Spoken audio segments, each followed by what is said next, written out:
If today I suddenly decided I wanted to move to France within the next 12 hours, I would not start by looking at apartments. I would not look at job boards. I would not look at visa forms. Most relocation plans fail. They don't fail because of paperwork. They fail because people start in the wrong order. What I would do instead is build a 12-month strategy and like move backwards from the moving date. And I would focus first on three decisions that actually would like determine whether my relocation is realistic or not. And I work in French HR, and I've also moved to France twice. So I've seen how this process like plays out both personally and professionally from these different point of views.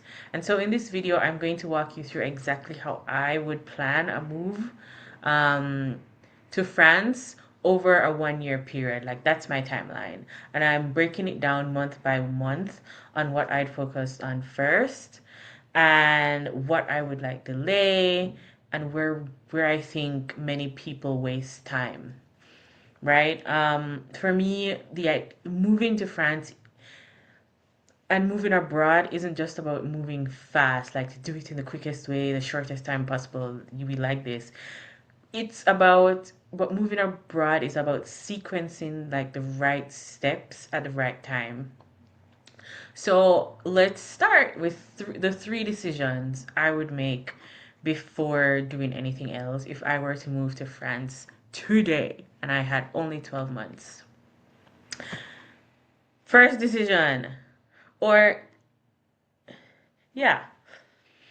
Mm, so these three decisions happen before we talk about the month by month breakdown, right? So before we get into the timelines, what I would do in month 12, month 6, etc., paperwork or even like booking flights and these things, like there are three things that you should do, and that's what I would look at. Because if you don't lock these things down, then everything you do after that kind of becomes this like guessing game. And so the three things, the first one is the legal pathway. How exactly are you planning to enter France? Like figure out how you want to enter France and what makes sense for you. I've said it before in a couple of other videos, but figure out your legal pathway. Is it through a job, through studies, like through family, through starting a business, through spending a year as, just being here? Is it through retirement, like something else? Figure out your legal pathway. Each pathway has like different timelines. So how you decide how you're moving to France has a different timeline. It has different requirements, different risks, different like probabilities of success, different costs, things like this. And this is, I think, where many people lose like months in their process, in their move abroad process to France, is that they start applying for things without actually like committing to the entry route that really makes sense for their situation. And I have a workshop on this to help you to figure out how you can move to France and what's the best pathway for you, and then building through the timelines and your budgeting and things like this. But moving to France, it's not just like choosing a city first. Like this helps, but it's about like choosing your viable entry path, and that's why figuring out your legal pathway, the legal framework, makes more sense. The second one is your financial, like your window, the survival window. How much money do you need to survive? And it's not just like, do you have savings, but realistically, how many months could you function in France if things take longer than expected? It's kind of like planning for plan B. You're gonna have administrative delays. Job searches will take time depending on if that's what you're doing. Housing can take time, paperwork can take time, things like this.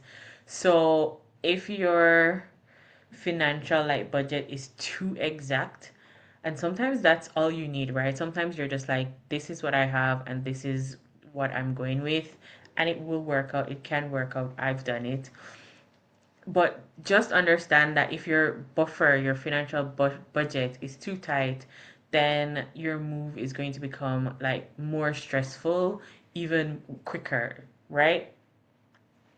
I'm not saying like you need some unlimited, vast amount of budget for your money. No, but you should, as best as you can, schedule and budget in breathing room for real life scenarios, right? And so the third decision that you should take before everything else is have like a realistic location strategy. So not your dream city, but your strategy. Excuse me. I'm not nervous. Why am I burping? Am I not breathing right? I think I'm gonna like take some breathing exercises because I keep burping on videos when I talk for a long time. So yeah, the third one is figuring out your location strategy, and I don't mean like your dream city of where you'd want to go. If you're in France, many people's dream city is Paris, and that might be yours too. But there's so many other ways of moving to France and other cities, and there is a strategy of how you move towards Paris if, for example, that's your dream city, right?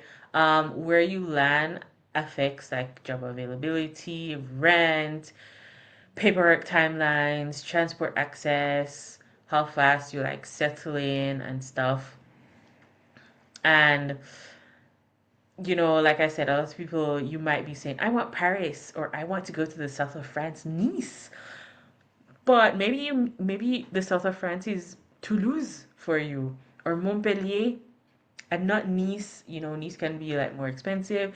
Toulouse has a much better transport system, much more, in my opinion, more widespread, a lot more connected to things. Um, so the smarter question is, where does my pathway actually work best in terms of the legal pathways, your budget, etc. Like once those, and then you can add in your location strategy. And for me, once those three things are set, then that's how you can actually build a timeline that works. Once your pathway, your financial window, and your location strategy is set, now you can plan things for 12 months. And this is what I would do for the next 12 months if I were moving to France today. So, month by month, and we're counting down, right? So, let's do month 12 to 10. So, that's like your first 3 months. This is for me about clarity and positioning, and you want to get as clear as possible about what you're doing. And this is not the paperwork, it's doing your research for the pathway. Remember, if you kind of like identified the legal pathway, so you want to do research on it. What do you need? How much what kind of paper you need, what kind of documentation, what kind of proof, that sort of thing. Do your pathway research. Then, if you're searching for, if one of your pathways is like job search, then do a market check. Like, start, do a job market, like reality check, tap in to see what's going on. You might need to you definitely need to redesign your CV for the French market. Do you know how to create a CV for France? A French CV? Tell me in the comments if you want me to do a video on it, if you're curious, because it can be much different. It's much different from an American CV, from a Jamaican CV. A French CV is also like quite particular. So you want to get into the clarity and positioning yourself based on the legal pathway that you've chosen. And sometimes that means redesigning your CV to fit the French market. Get your savings target defined, like you understand okay, and how you're going to be building up those savings. Your language strategy, because you're moving to France. You're unlikely to already know French, or you want to understand how you're going to build up your French knowledge. I did say, and I do think this, and I did say it in a past video, that you don't need high level French to move to France. You can check my video afterwards where I give you the breakdown. But you do still need a language strategy, and moving towards improving your French will for sure improve your life in France and help you to thrive. But you do not need advanced French to start, but you should understand what your strategy is and how that's going to like start. So get month 3, the months 12 to 10, so month 12, 11, 10, those first 3 months, get clarity and positioning about these things. It's not about starting the paperwork, right? And I think this is the phase, not even, this is the phase that many people skip. They don't spend enough time doing the clarity and the positioning based on their legal pathway, the budget, and their location strategy. They just kind of like hate the ground running into doing paperwork. You will spend months just running around randomly doing things in a directionless way. Next 3 months, I think I'm doing like a 3 month thing. So we just did month 12 to 10, and so now we're at month 9 to 7. So you're now kind of like in the middle. You're 6 months going on towards 6 months of planning, and this is where you build the entry. This is where the paperwork and this is where the action starts. You start doing your job applications. If this is the route that you're taking, you start figuring out like who you might want to employ you, if you're going for school as your route, you start like doing the school applications or program applications, business structure, you start building that out, you start documenting your proof for your business, and then you start document collection for the paperwork, for your visas, for your applications, and whatever else that you need. This is when you start.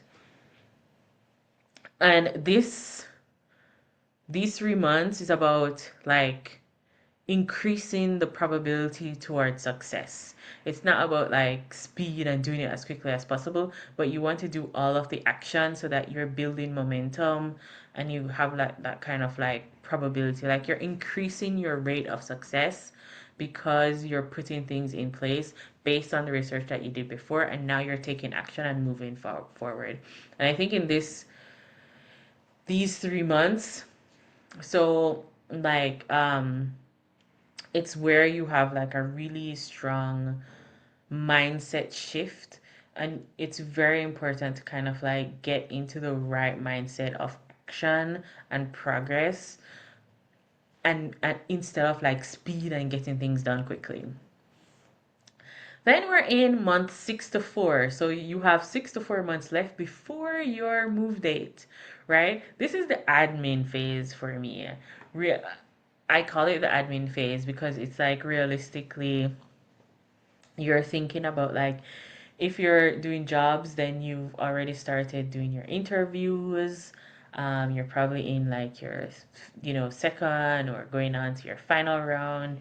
Maybe you're doing like negotiations and stuff like this. You're doing visa prep. You might start having like your appointments. You start building out your housing strategy. So you start looking for um, looking for places to rent, and this is where you also like start to get a good sense of timeline, flexibility, and what you might need or not need. Like this is a good way, a good time when that happens, right? And for here, I think you really need to be a patient, um, maybe more than motivated, because this is when the fruits of your action is starting this is when, it's starting to bear fruit. Your actions in the months before, it's starting to bear fruit, and you're moving towards it, but you're doing it in an administrative way because moving to France can be like paper heavy. And so I think this is where you want to be patient to go through the whole process. And then in months 3 and 2, this is reality. Like things are real now. This part is huge, and I think many people ignore it. This is when you start confirming things, like you start confirming budget. This is when you start downsizing. This is when you start getting your confirmations for your paperwork. You probably now have a response on your visa, in terms of the legal pathway that you're doing. This is now when you start like really honing in on housing and renting. It's probably a time where you start like doing even more virtual views and confirming stuff.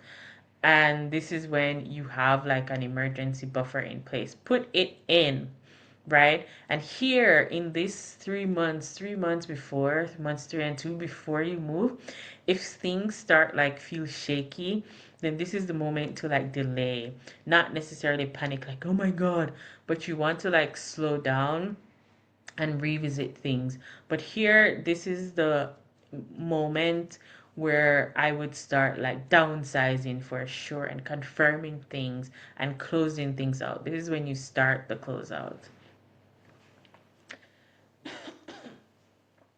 And then month 1, you're in full execution. Like you are leaving. I'm moving to France. Um, you want to look at travel booking. This is when you book the flights.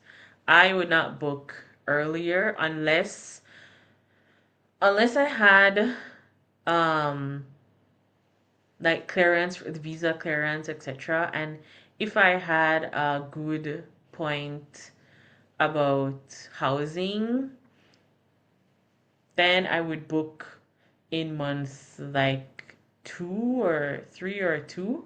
But really, I would leave the travel booking until the final month, like a month before, or 2 months before.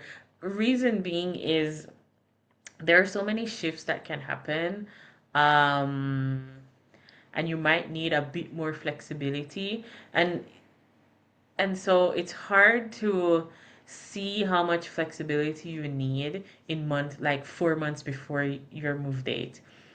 So I think like month 2 and around month 2 you can really like start figuring out, okay, for sure this is what's happening. And so I would do my travel booking in the final month, which I think that is a bit controversial, and not what many people do, but I would do travel booking flights and stuff in month 1. Then I would go through my revisit my admin checklist of all the things just to make sure that I have everything that I need, and I also have enough time if I miss something or if something needs to be corrected. Like I would be doing this at the start of month 1 of the final month. Get your digital copies of everything. This is a sleeper, and it's something that people underestimate how much time it takes to digitally copy something. Unless you have somebody like helping you, you will spend I've spent several hours getting digital copies of everything that you own, all of your paperwork, your passport, just everything. And then you start finalizing like your arrival logistics. Um, and you may not be able to like find a lease or find your like apartment immediately. Maybe you want to go into short-term stay, an Airbnb or something like this, and things. And you also want to figure out like how you're going to get from the airport to wherever you're staying. Like this is where you start figuring out your arrival logistics in the final month.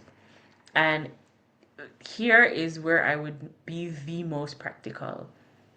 It would not be about mm, whatever I dream and desired, or things like this. I would have like the most practical approach to these things. And I would be a lot like quite ruthless on cutting things and just making firm, clear decisions. That's what I would do in the final month. Because, even with like a perfect plan, the last month is still going to feel super chaotic because you're closing out one chapter to begin and open a new one, start a new one. And it can get overwhelming. I think I would also take a moment to pause and process the fact that I'm leaving um, life as I know it. It's real. Like, take a moment to like pause before you arrive in the new destination. In that last month, take a moment to like really think through things because, and many people skip this step, and I've skipped this step so many times. I've moved abroad 5 times, right?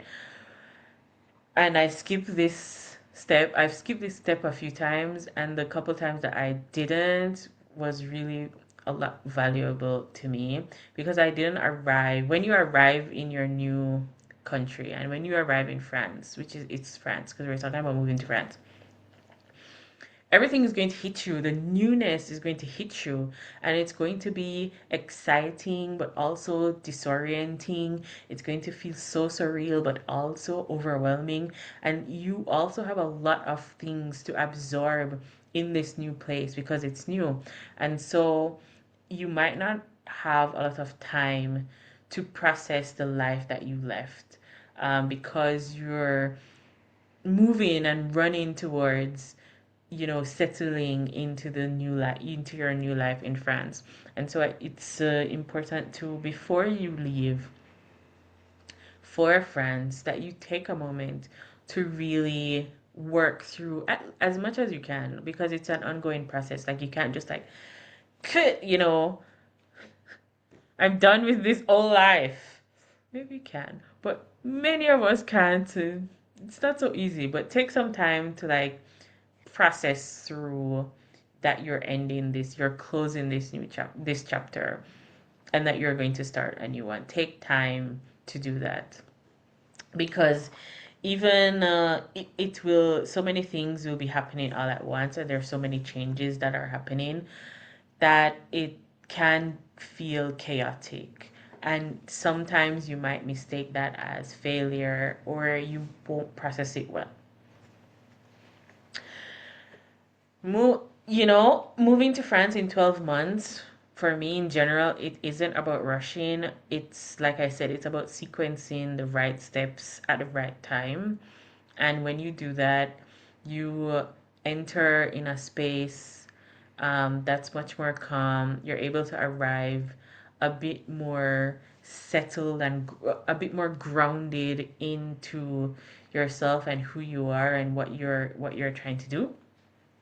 And it's important, and if this what was I gonna say? I forget. My brain left the building. What's new? But if this kind of realistic planning helps you, then this is exactly what I talk about here. Subscribe, watch or binge all my videos. Ask whatever questions you have in the comments. I read and respond to everyone. I'm Diedre, and I help you to move abroad. I help you to move to France to build the life that you love because you deserve it. Ciao.